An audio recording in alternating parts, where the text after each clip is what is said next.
এই জগতে মা বাবা ভাই বোন আত্মীয় স্বজন এবং কি নিজের ছেলে মেয়েও সবসময় পাশে থাকে না। তাহলে কে পাশে থাকে সবসময় জানো? যার সাথে আমাদের কোনো রক্তের সম্পর্ক থাকে না, শুধু থাকে মনের আর আত্মার সম্পর্ক। পুরাণ মতে 7 জন্মের সম্পর্ক। যদিও এই ডিজিটাল যুগে এসব আর কেউ মানে না, তবুও যারা মানে তাদেরকে অবশ্যই সম্মান জানানো উচিত। সো আজকে আমাদের জেঠুর 68তম জন্মদিন। মজার ব্যাপার, এই ফার্স্ট টাইম জেঠুর জন্মদিন পালন করা হচ্ছে। সব কিছু হুট করেই প্ল্যান করা হলো, জেঠিমাই সব কিছু আয়োজন করেছে। এদিকে দেখো জেঠুর মুখে কতটা হাসি, কতটা হ্যাপি। আর কিছু ফটোশ্যুট করে নিলাম। আর এখানে দেখো আমার জেঠিমা কাকিমা সবাই পোস্ট দিচ্ছে। মানে আমার জেঠিমা কাকিমাগুলো এত ভালো, আমাকে এতটা সাপোর্ট করে বলার মতন না। এরপরে আমি আর আমার ছোট্ট মুন্নু একটু ফটোশ্যুট করে নিলাম। আর এইদিকে দেখো রনি দাদা ভিডিও কলে রয়েছে। রনি দাদার খুব কষ্ট লাগছিল, মানে জেঠুর ফার্স্ট টাইম বার্থডে হচ্ছে আর রনি দাদা থাকতে পারলো না। আসলে ছেলেদের জীবনটা এরকমই, কর্মসূত্রে সবসময় বাইরে থাকতে হয়, ফ্যামিলিকে টাইমও দেওয়া যায় না।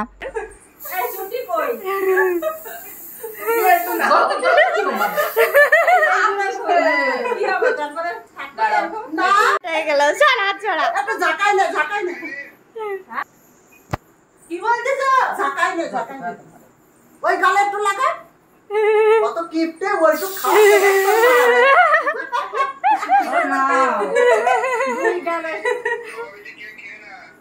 বাবা বেশি কেক খায় না। আজকে প্রথম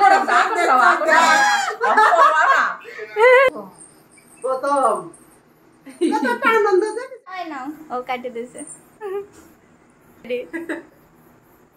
হ্যাঁ এবার লাড্ডু কেক কাটার পর একে একে সবাই জেঠুকে মিষ্টি খাওয়াচ্ছিল। মানে একজন সুগার পেশেন্টকে এত মিষ্টি খাওয়ানো, এখানে কেক, মিষ্টি, তারপরে লাড্ডু ছিল, পায়েস ছিল, সব মিষ্টি। আর ওই দিক থেকে তো রনি দাদা রেগে যাচ্ছে যে এত মিষ্টি খেও না। তবুও ফটোশ্যুটের জন্য আমরা অল্প অল্প করে মিষ্টি খাওয়াচ্ছিলাম। খাও ঢুকে দাও, আমার নাও নাও। আরে ইট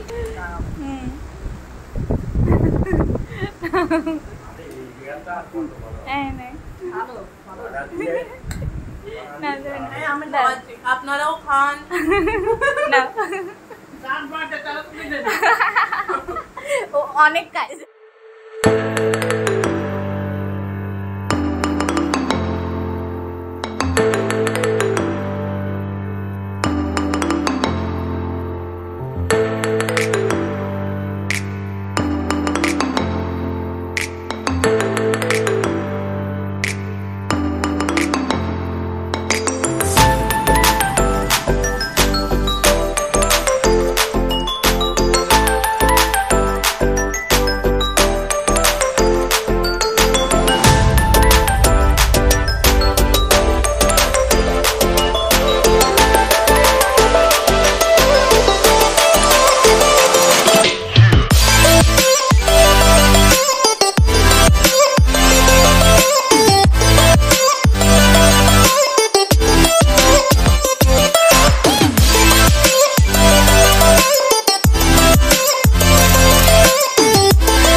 আমরা এভাবে অনেক অনেক এনজয় করলাম। যদিও এই নিয়ে পরে অনেক কথা শুনতে হয়েছিল, তবুও আমাদের জীবনটা সীমিত সময়ের জন্য। তাই এই সীমিত সময়টা মানুষ কি বলল না বলল এসব কানে না দিয়ে আমাদের যেটা করতে ভালো লাগে সেটা করা উচিত। তো তোমাদের ভিডিওটা কেমন লাগলো অবশ্যই কিন্তু কমেন্টে জানিও। আর যদি ভালো লেগে থাকে তাহলে লাইক আর শেয়ার করতে কিন্তু একদমই ভুলো না। তাহলে আজকের মতন এই পর্যন্তই, আবার দেখা হচ্ছে নতুন ভিডিওতে। Bye bye.